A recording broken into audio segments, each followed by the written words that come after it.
욥기 28장. 은을 캐는 광산이 있고 금을 정련하는 재련소도 있다. 철은 흙에서 캐어내며 구리는 광석을 녹여서 얻는다. 광부들은 땅속을 깊이 파고 들어가서 땅속이 아무리 캄캄해도 그 캄캄한 구석구석에서 광석을 캐어낸다. 사람이 사는 곳에서 멀리 떨어진 곳, 사람의 발이 가 닿지 않는 곳에 사람들은 갱도를 판다.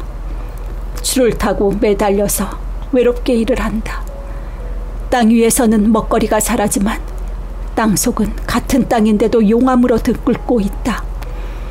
바위에는 사파이어가 있고 돌가루에는 금이 섞여 있다.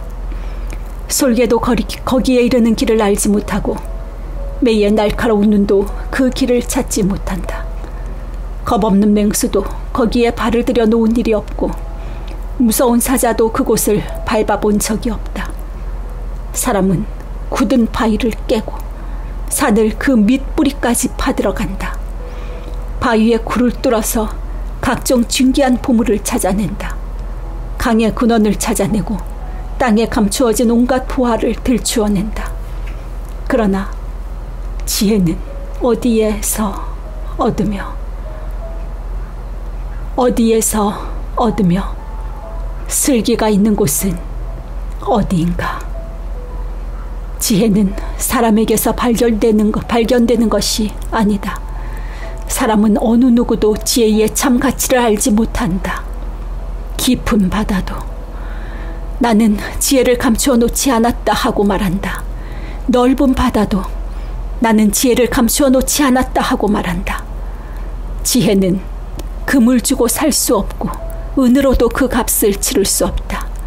지혜는 오빌의 금이나 값진 루비나 사파이어로도 그 값을 치를 수 없다.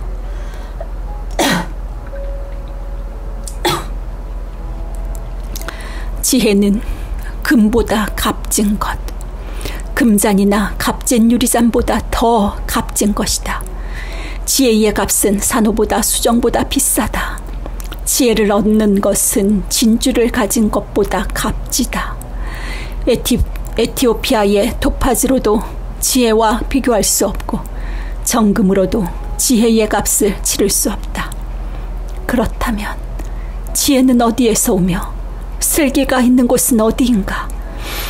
모든 생물의 눈에 숨겨져 있고 공중의 새에게도 감추어져 있다. 멸망의 구덩이와 죽음도 지혜를 두고 이르기를 지혜라는 것이 있다는 말은 다만 소문으로만 들었을 뿐이다 하고 말한다. 그러나 하나님은 지혜가 있는 곳에 이르는 길을 아신다. 그분만이 지혜가 있는 곳을 아신다. 오직 그분만이 땅끝까지 살피실 수 있으며 하늘 아래에 있는 모든 것을 보실 수 있다. 그분께서 저울로 바람의 강약을 달아보시던 그때에, 물의 분량을 달아보시던 그때에, 비가 내리는 규칙을 세우시던 그때에, 천둥 번개가 치는 길을 정하시던 그때에, 바로 그때에 그분께서 지혜를 보시고 지혜를 칭찬하시고 지혜를 튼튼하게 세우시고 지혜를 시험해 보셨다. 그런 다음에 하나님은 사람에게 말씀하셨다. 주님을 경외하는 것이 지혜요, 악을 멀리하는 것이 슬기다.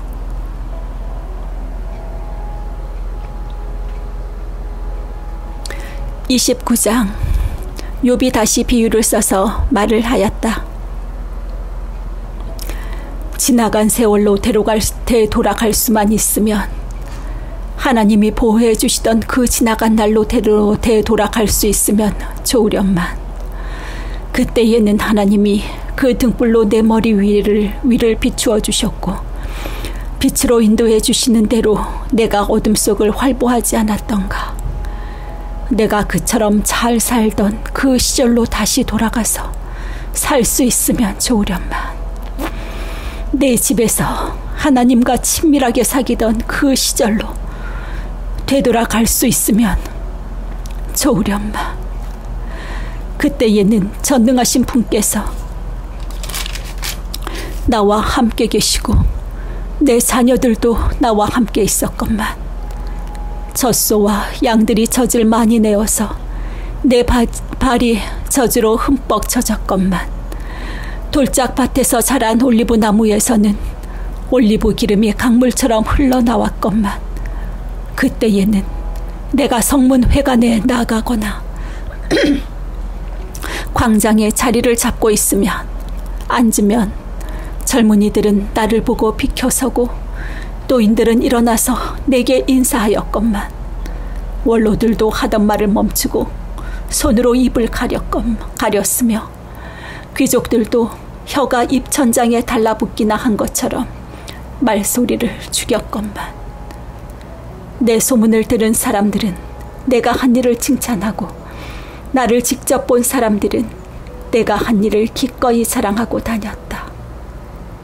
내게 도움을 청한 가난한 사람들을 내가 어떻게 구해 주었는지, 의지할 데가 없는 고아를 내가 어떻게 잘 보살펴 주었는지를 자랑하고 다녔다.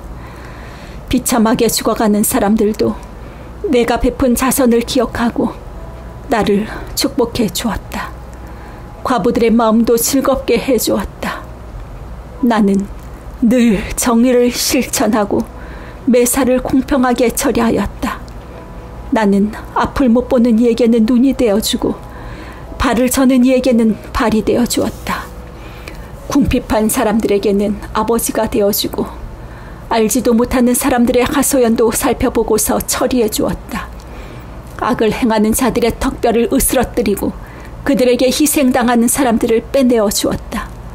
그래서 나는 나는 죽을 때까지 이렇게 건장하게 살 것이다. 솥털처럼 많은 나날, 불사조처럼 오래 살 것이다. 나는 뿌리가 물가로 씹어든 나무와 같고 이슬을 머금은 나무와 같다. 사람마다 늘 나를 칭찬하고 내 정력은 쇠하지 않을 것이다 하고 생각하였건만 사람들은 기대를 가지고 내 말을 듣고 내 의견을 들으려고 잠잠히 기다렸다. 내가 말을 마치면 다시 뒷말이 없고 내 말은 그들 위에 이슬처럼 젖어들었다. 사람들은 내 말을 기다리기를 단비를 기다리듯 하고 농부가 봄비를 기뻐하듯이 내 말을 받아들였다. 내가 미소를 지으면 그들은 새로운 확신을 얻고 내가 웃는 얼굴을 하면 그들은 새로운 용기를 얻었다. 나는 마치 군대를 거느린 왕처럼 슬퍼하는 사람을 위로해주는 사람처럼 사람들을 돌보고 그들이 갈 길을 정해주곤 하였건만. 30장. 그런데 이제는 나보다 어린 것들까지 나를 조롱하는구나. 내 양떼를 지키는 개들 축에도 끼지 못하는 쓸모가 없는 자들의 자식들까지 나를 조롱한다. 젊어서 손에 힘이 있을 듯하지만 기력이 쇠하여서 쓸모가 없는 자들이다. 그들은 가난과 굶주림에 허덕여서 몰골이 흉하며 메마른 땅과 황무지에서 풀뿌리나 씹으며 덤불 속에서 자란 쓴 나무를 캐어 먹으며 뱃살이 뿌리로 끼니를 삼는 자들이다. 그들은 사람 축에 끼지 못하여 동네에서 쫓겨나고 사람들이 마치 도둑을 쫓듯이 그들에게 도둑이야 하고 소리를 질러 쫓아버리곤 하였다. 그들은 급류에 패여 벼랑진 골짜기에서 지내고 땅굴이나 동굴에서 살고 짐승처럼 덤불 속에서 웅크리고 있거나 가시나무 밑에 몰려서 웅크리고 있으니 그들은 어리석은 자의 자식들로서 이름도 없는 자의 자식들로서 회초리를 맞고 제 고장에서 쫓겨난 자들이다. 그런데 그런 자들이 이제는 돌아와서 나를 비웃는다. 내가 그들의 말거리가 되어버렸다. 그들은 나를 꺼려 멀리하며 마주치기라도 하면 서슴지 않고 침을 뱉는다. 하나님이 내 활 쉬위를 풀어버리시고 나를 이렇게 무기력하게 하시니 그들이 곱비 풀린 말처럼 내 앞에서 날뛴다. 이 천한 무리들이 내 오른쪽에서 나와 겨루려고 들고 일어나며 나를 잡으려고 내가 걷는 길에 덫을 놓고 나를 파멸시키려고 포위망을 좁히고 있다. 그들은 내가 도망가는 길마저 막아버렸다. 그들이 나를 파멸시키려고 하는데도 그들을 막을 사람이 아무도 없다.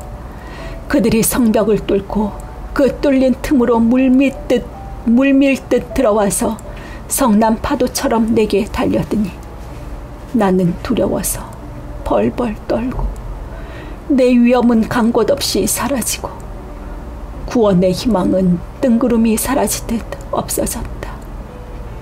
나는 이제 기력이 쇠하여서 죽을 지경에 이르렀다.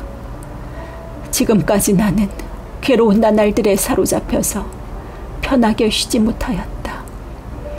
밤에는 뼈가 쑤시고 뼈를 깎는 아픔이 그치지 않는다.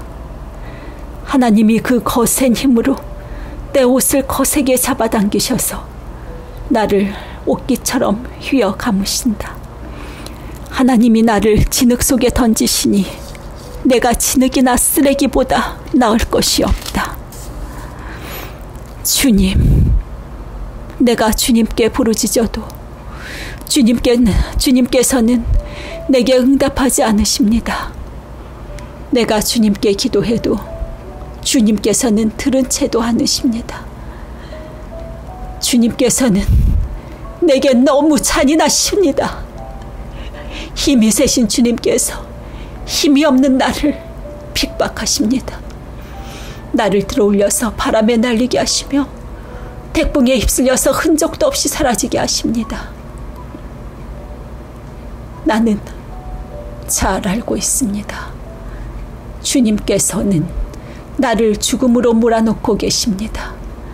끝내 나를 살아있는 모든 사람들이 다 함께 만나는 그 죽음의 집으로 돌아가게 하십니다.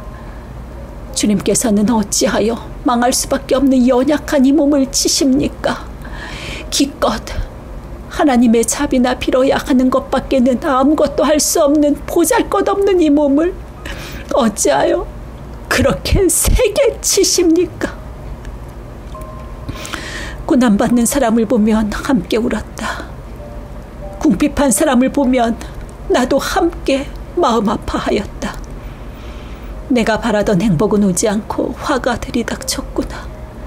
빛을 발았더니 어둠이 밀어닥쳤다.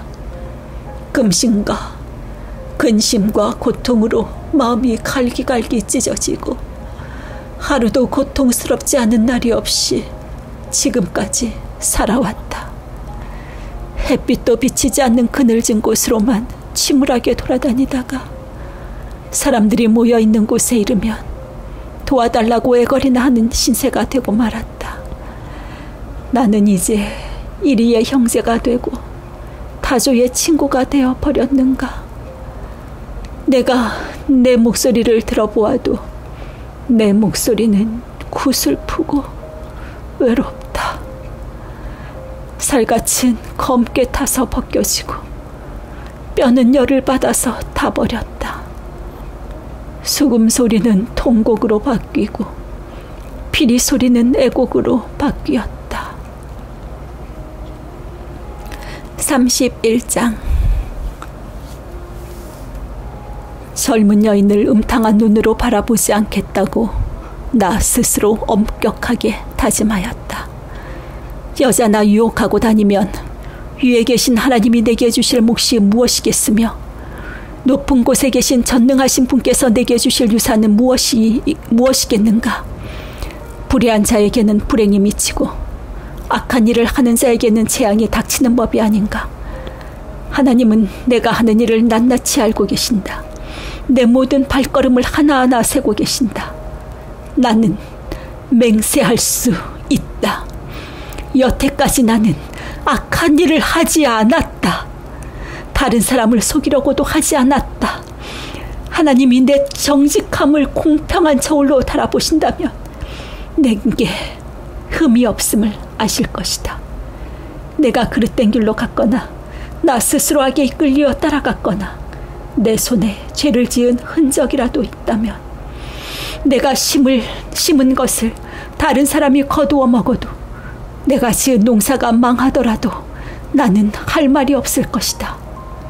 남의 아내를 탐내서 그 집 문 근처에 숨어 있으면서 그 여인을 범할 기회를 노렸다면, 내 아내가 다른 남자의 노예가 되거나 나의 남자의 품에 안긴다 해도 나는 할 말이 없을 것이다. 남의 아내를 범하는 것은 사형 선고를 받아야 마땅한 범죄다. 그것은 사람을 파멸시키는 불, 사람이 애써서 모은 재산을 다 태우는 불이다. 내 남족이나 여종이 내게 탄원을 하여 올 때마다 나는 그들이 하는 말에 귀를 기울이고 공평하게 처리하였다. 그렇게 하지 않았더라면 내가 무슨 낯으로 하나님을 뵈며 하나님이 나를 심판하러 오실 때에 내가 무슨 말로 변명하겠는가. 나를 창조하신 바로 그 하나님이 내 종들도 창조하셨다. 가난한 사람들이 도와달라고 할 때에 나는 거절한 일이 없다. 앞길이 막막한 과부를 못 본 채 한 일도 없다. 나는 배부르게 먹으면서 고아를 굶긴 일도 없다. 일찍부터 나는 고아를 내 아이처럼 길렀으며 철이 나서는 줄곧 과부들을 돌보았다. 너무나도 가난하여 옷도 걸치지 못하고 죽어가는 사람이나 덥고 잘 것이 없는 가난한 사람을 볼 때마다 내가 기른 양털을 깎아서 그것으로 옷을 만들어 그들에게 입혔다. 시린 허리를 따뜻하게 해주었더니 그들이 나를 진심으로 축복하곤 하였다. 내가 재판에서 이길 것이라고 생각하고 고아를 속이기라도 하였더라면 내 팔이 부러져도 할 말이 없다. 내 팔이 어깨 쭉지에서 빠져나와도 할 말이 없다. 하나님이 내리시는 심판이 얼마나 무서운지를 잘 알고 있었으므로 나는 차마 그런 파렴치한 짓은 할 수 없었다. 나는 황금을 믿지도 않고 정금을 의지하지도 않았다. 내가 재산이 많다고 하여 자랑하지도 않고 벌어들인 것이 많다고 하여 기뻐하지도 않았다. 해가 찬란한 빛을 낸다고 하여 해를 섬기지도 않고 달이 밝고 아름답다고 하여 달을 섬기지도 않았다. 해와 달을 보고 그 장엄함과 아름다움에 반하여 그것에다가 절을 하는 사람들이 있다. 해와 달을 경배하는 표시로 제 손에 입을 맞추기도 한다. 그러나 나는 그렇게 하지 않았다. 그런 일은 높이 계신 하나님을 부인하는 것이므로 벌로 사형을 받아도 마땅하다. 내 원수가 고통받는 것을 보고 나는 기뻐한 적이 없다. 원수가 재난을 당할 때에도 나는 기뻐하지 않았다. 나는 결코 원수들이 죽기를 바라는 기도를 하여 죄를 범한 적이 없다. 내 집에서 일하는 사람은 모두 내가 언제나 나그네를 기꺼이 영접한다는 것을 잘 알고 있다. 나는 나그네가 길거리에서도 잠자도록 내버려 둔 적이 없으며 길손에게 내 집 문을 기꺼이 열어주지 않은 적도 없다. 다른 사람들은 자기 죄를 감추려고 하지만 그러나 나는 내 허물을 아주 감추지 않았다. 사람들이 무슨 말로 나를 헐뜯든지 나는 그것을 전혀 두려워하지 않았다. 남에게서 비웃음을 받을까 하여 입을 다물거나 내 집안에서만 머무르거나 하지도 않았다. 내가 한 이 변명을 들어줄 사람이 없을까?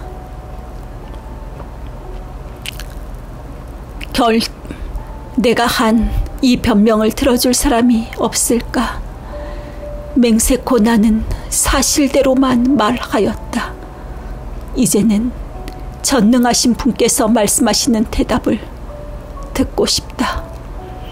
내 원수가 나를 고발하면서 뭐라고 말하였는지, 내가 저지른 죄가를 기록한 소송장이라도 있어서 내가 읽어볼 수만 있다면 나는 그것을 자랑스럽게 어깨에 메고 다니고 그것을 왕관처럼 머리에 얹고 다니겠다. 나는 내가 한 모든 일을 그분께 낱낱이 말씀드리고 나서 그분 앞에 떳떳이 서겠다. 내가 가꾼 땅이 훔친 것이라면, 땅 주인에게서 부당하게 빼앗은 것이라면, 땅에서 나는 소산을 공짜로 먹으면서 곡식을 기른 농부를 굶겨 죽였다면, 내 밭에서 밀 대신 찔레가 나거나 보리 대신 잡초가 돋아나더라도 나는 기꺼이 받겠다. 이것으로 욥의 말이 모두 끝났다.